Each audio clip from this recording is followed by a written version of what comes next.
para santri, para jamaah rahimakumullah. Pada malam hari ini kita membahas tentang peristiwa yang telah terjadi kemarin, yang sempat heboh. Peristiwa apa itu? Bukan angin puting beliung. Ya memang kemarin ada angin puting beliung, memang betul. Itu memang peristiwa yang langsung kita hadapi ya. Terasa di rumah ya? Terasa nggak? Kalau kamu nggak terasa berarti kamu lagi tidur ya. Bangun-bangun, asbes, genteng sudah nggak ada ya. Tapi peristiwa yang Ustadz maksud adalah yang kemarin adalah yang sempat heboh adalah adanya peristiwa bom bunuh diri. Tahu apa enggak? Enggak tahu. Jamaah? Nah, kalau jamaah pasti tahu. Soalnya kalau yang ini santri kecil-kecil taunya Mobile Legend. Iya. Sama COC. Kemarin itu ada peristiwa bom bunuh diri. Otomatis bom bunuh diri itu pasti dilakukan oleh teroris. Tapi teroris itu bukanlah Islam. Islam bukanlah teroris. Islam bukan agama teroris yang selama ini mereka orang barat, orang non-muslim lekatkan kepada orang Islam. Jadi kesannya itu Islam itu adalah agama kekerasan. Islam adalah agama teroris. Padahal Islam tidak pernah mengajarkan sedikit pun tentang terorisme. Terorisme bukan Islam. Meskipun ternyata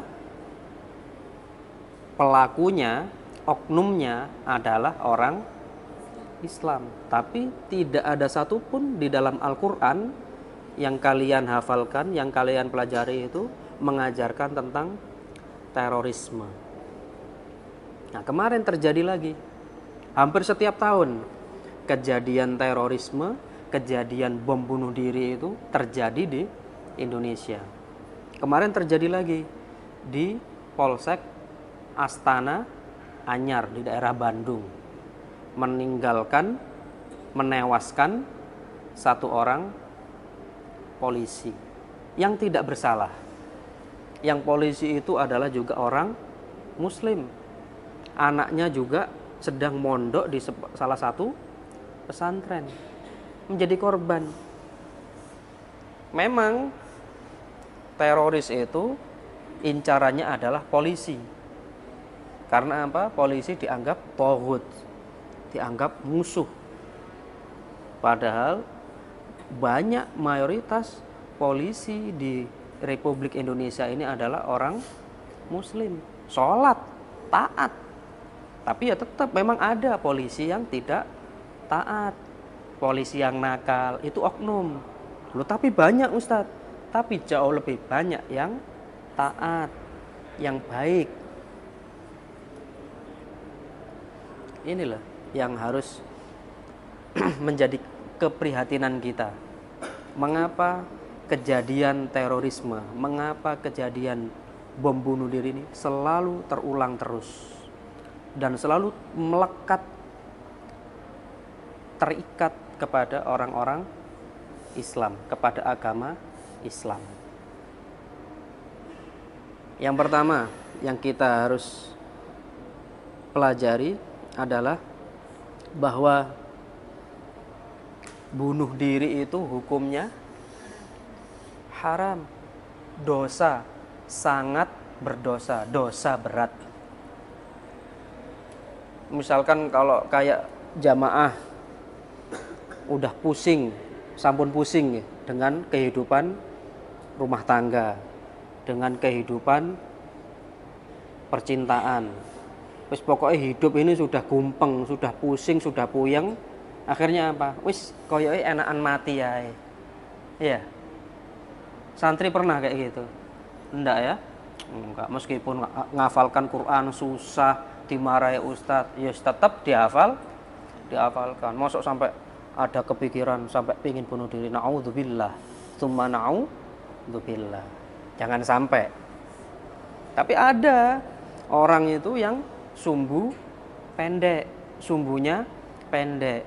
Dikira kalau sudah nggak hidup di dunia, penderitaannya selesai. Dengan dia meninggal, dengan dia bunuh diri, maka selesai sudah penderitaan dia di dunia. Padahal dengan dia bunuh diri itu, maka disitulah awal mula kehancuran, awal mula ketersiksaan yang dia rasakan, yang tidak ada apa-apanya dibanding di dunia.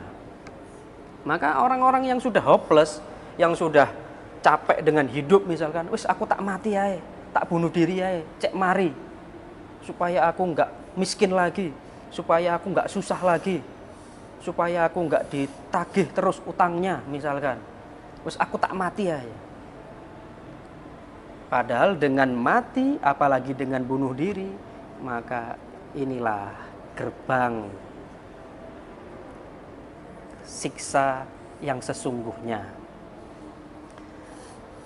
Pada hadis riwayat Bukhari Muslim yang disampaikan oleh Abu Hurairah radhiyallahu anhu, hadisnya itu agak panjang, yang intinya bahwa siapa sapa wonge yang menjatuhkan dirinya dari gunung, jadi mencolot teko gunung hingga mati. Ada enggak orang bunuh diri itu mencolot teko gunung? Kalau zaman dulu ada ya. Kalau sekarang mungkin menjatuhkan diri dari apartemen atau menjatuhkan diri dari lantai 10 mall misalkan hingga mati.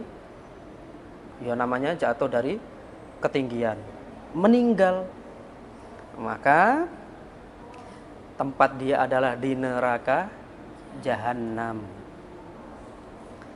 Dan dia akan menjatuhkan dirinya kelak ketika di neraka Jahannam itu sebagaimana dia ketika bunuh diri. Jadi bunuh dirinya dia menjatuhkan diri dari ketinggian. Maka nanti di neraka Jahannam dia akan seperti itu terus. Khalidan mukhalladan fiha abada. Khalidan mukhalladan fiha abada. Di neraka Jahannam melakukan itu selama-lamanya. Coba. Luar biasa. Kalau dulu semasa hidup paling susahnya hanya setahun 2 tahun, miskinnya. Ditagih hutang setahun 2 tahun. Ini selama-lamanya coba. Hukuman orang yang bunuh diri. Kemudian lanjutan hadisnya adalah barang siapa yang menenggak atau meminum racun sampai mati, maka tempatnya adalah di neraka Jahannam. Dan kelak di neraka Jahannam itu ia akan meminum racun itu khalidan mukhalladan fiha abada.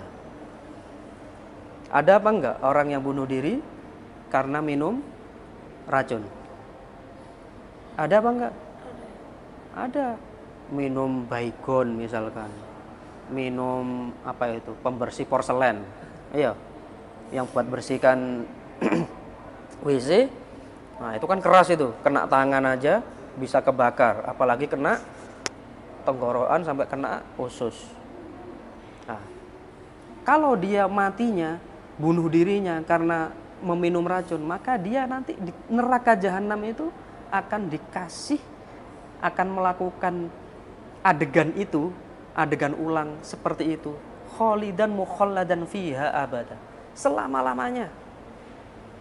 Coba bayangkan. Ayo. Kamu aja santri ini minum es nggak ada gulanya aja nggak enak. Ya.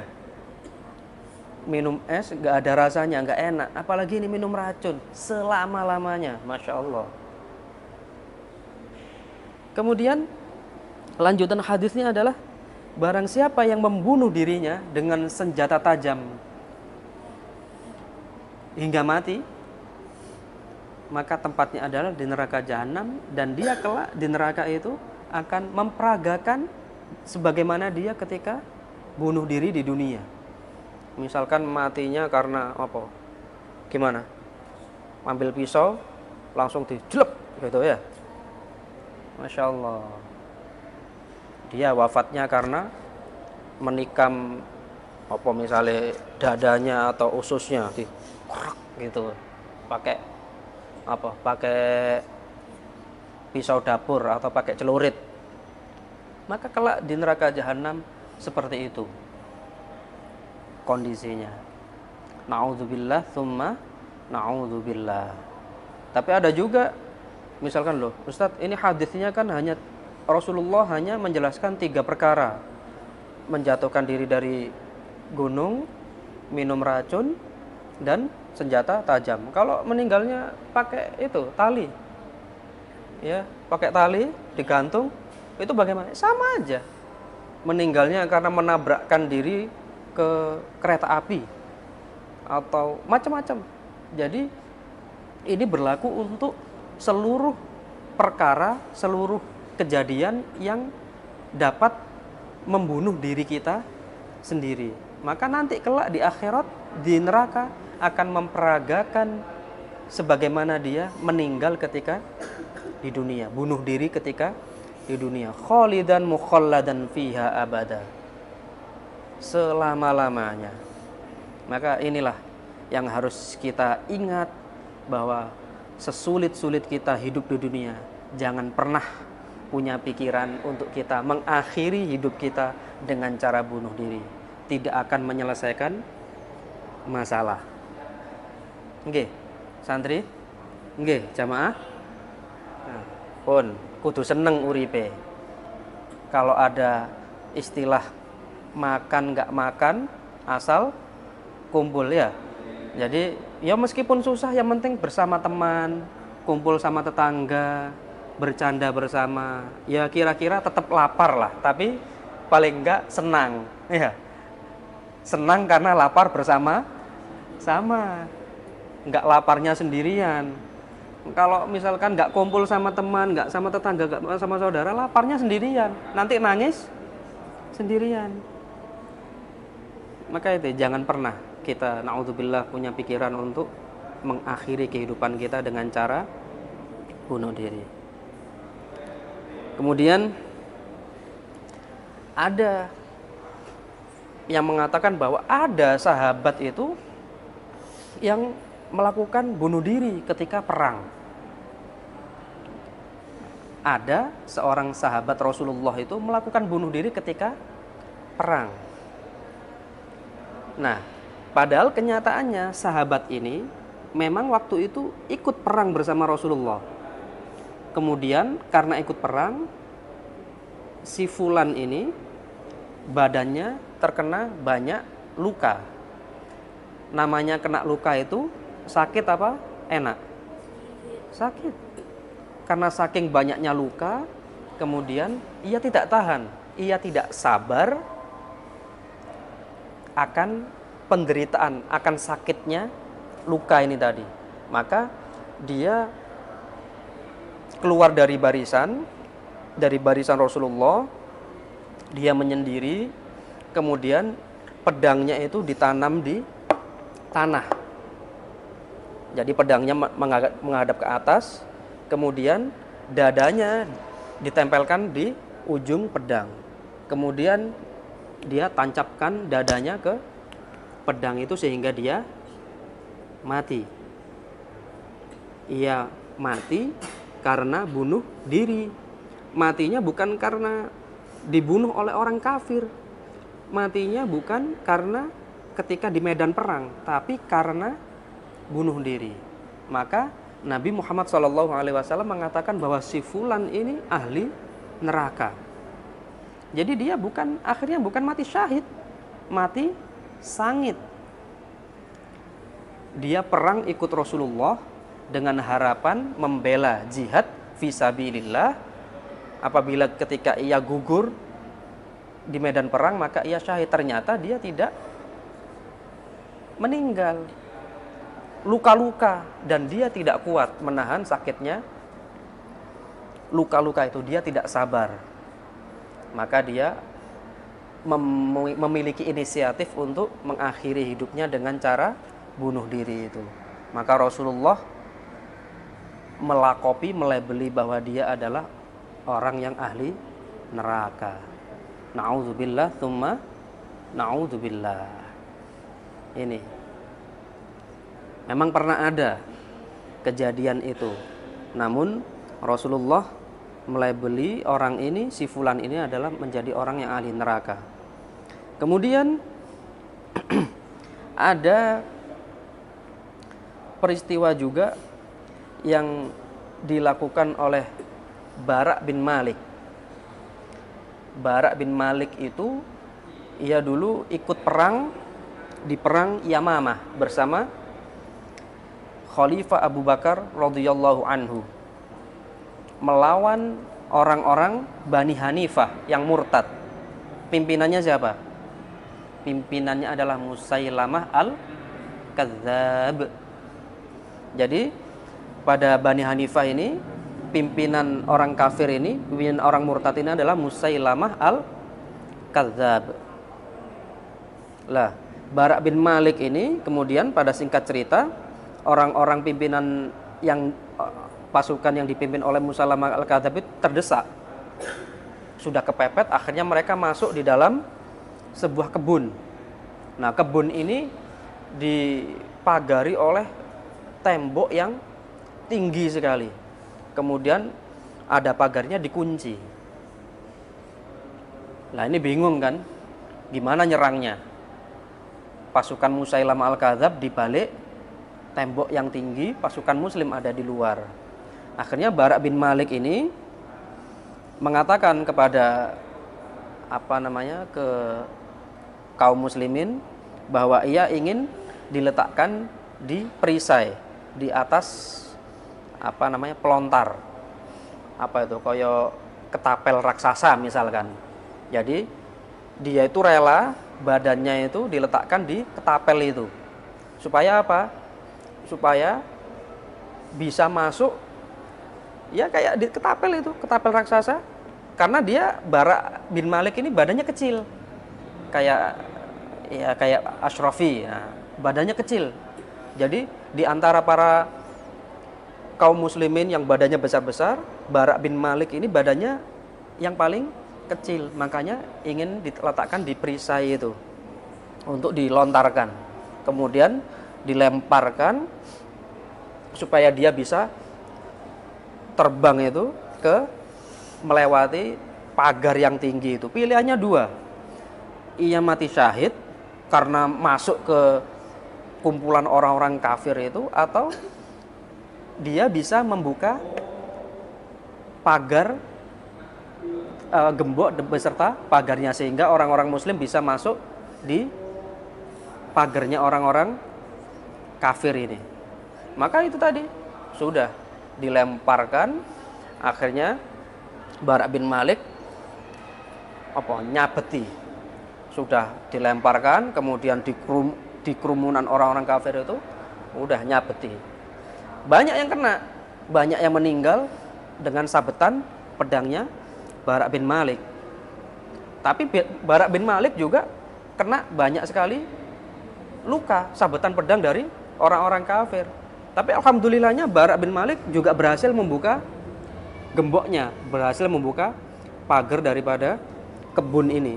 Akhirnya orang-orang muslim bisa masuk. Yang menjadi luar biasa adalah dengan luka yang sebegitu, Bara' bin Malik masih hidup. Bara' bin Malik masih hidup, nggak meninggal. Bahkan setelahnya Bara' bin Malik masih terus ikut perang. Akhirnya beliau memang wafat, gugur pada perang yang kesekian kali setelah perang Yamamah ini. Lah ini kejadiannya kan sama dengan fulan yang tadi. Sama-sama ikut perang, jihad fisabilillah, luka-luka. Namun si fulan ini tidak sabar, tidak kuat menahan sakitnya luka itu tadi. Kalau yang Bara' bin Malik kukuh, kekeh, bahwa meskipun badannya luka, namun ia masih harus tetap mempertahankan kehidupannya. Sama seperti barangkali kalau pas Sekarang ini lagi musim gempa, di mana-mana gempa. Misalkan pas lagi sholat, Allahu Akbar, sholat, tengah-tengah sholat ada gempa. Melanjutkan sholat atau lari? Melanjutkan sholat atau lari? Kira-kira.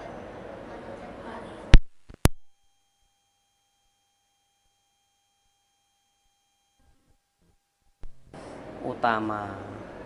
Jadi misalkan ada gempa, lari lebih utama daripada sholat. Akhirnya gini, wah lumayan, nanti siapa tahu aku kejatuhan tembok atau kejatuhan tiang, aku meninggal. Itu namanya mencari-cari mati.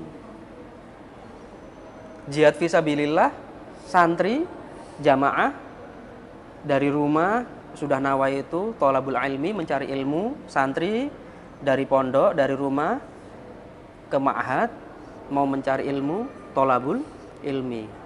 Kok dilalah di jalan naik sepeda motor, qadarullah biiznillah, kemudian jatuh. Padahal jatuhnya itu yo jatuh biasa aja. Tapi ingat, loh, ini kan jihad fisabilillah. Kemudian ada truk di depan, langsung apa namanya? Terlentang supaya ditabrak. Ya itu namanya cari mati. Itu namanya bunuh diri. Gitu loh. Jadi jangan sampai salah. Kecuali memang kalau sudah kecelakaan langsung meninggal, ya sudah, berarti antum semua santri jamaah wafat jihad fi sabilillah. Wafatnya wafat syahid. Seperti ada salah satu teman kita dulu, Muhammad Farel Habibi, wafat dalam keadaan nyantri, wafat dalam keadaan menghafalkan Al-Quran. Maka beliaunya meskipun masih kecil mati syahid, wafat dalam keadaan syahid jihad fi sabilillah. Ini jadi jangan sampai kita ini mencari-cari mati, malah mencari-cari masalah. Bisa menyelamatkan diri, bisa hidup, tapi malah mencari mati. Oke, santri nggih. Sama harus kita pahami sampai sini. Jangan sampai kita salah fikir bahwa apakah jihad tidak boleh? Ya jihad boleh, bagus jika landasannya, tujuannya, caranya benar. Nah, sekarang kita tinggal di Indonesia, tidak ada perang. Tidak ada perang. Pemerintah juga tidak menyerukan bahwa kita harus perang melawan siapa misalkan. Tidak ada. Kita aman. Bahwa kita ini muslim bertetangga, ya, punya tetangga non muslim, berdampingan. Mereka non muslim, kafir harbi, kafir yang baik-baik saja, bukan orang kafir yang memerangi, bukan yang mengajak perang. Makanya kita harus baik. Gak boleh moro-moro kita punya tetangga non muslim tahu-tahu ngeplak, ya, tahu-tahu nendang, tahu-tahu mukul. Gak boleh. Gak boleh. Itu namanya perilaku yang salah, menyimpang. Begitu juga dengan kepada aparat polisi. Banyak polisi yang baik, banyak polisi yang muslim, yang taat, yang sholat. Bagaimana mungkin kita melakukan aksi bom bunuh diri? Kan banyak orang baiknya. Kecuali memang dalam kondisi perang, betul-betul perang. Kita orang Indonesia misalkan perang dengan negara Konoha misalkan. Ya, memang betul-betul perang, ya sudah, bismillah. Kalau memang pemerintah memang memerintahkan kita untuk jihad, memang untuk perang, iya. Tapi kita hidup di Indonesia aman, tentram, nyaman, tidak bermusuhan dengan siapa-siapa. Maka kita jangan sampai malah justru mencari masalah, gitu. Jadi bunuh dirinya sudah bermasalah, bunuh dirinya dengan bom, kemudian salah sasaran kepada orang yang tidak bersalah. Ini. Jadi kita jangan sampai sesat pikiran.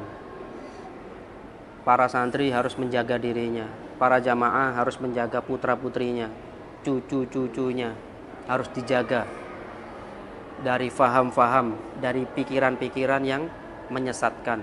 Apalagi juga dari kemarin ini rame gangster-gangster di Surabaya, Sidoarjo. Kemarin juga ada di Bandung. Di mana-mana. Masya Allah. Kalau yang ini sesat karena doktrin agama. Kalau yang ini sesat karena anarkisme. Masya Allah. Kita jaga anak cucu kita dalam bingkai agama yang baik. Kita ajarkan sholatnya yang baik. Kita ajarkan ajaran agamanya yang baik, yang tidak mencaci, yang tidak memaki, baik sesama muslim dan juga kepada saudara sebangsa setanah air. Kita lindungi, kita cover dengan menghafalkan Al-Quran, menghafalkan Al-Quran yang baik. Jangan juga sampai sesat belajar agamanya. Kalau sudah sesat belajar agamanya, akhirnya seperti ini, ekstrim.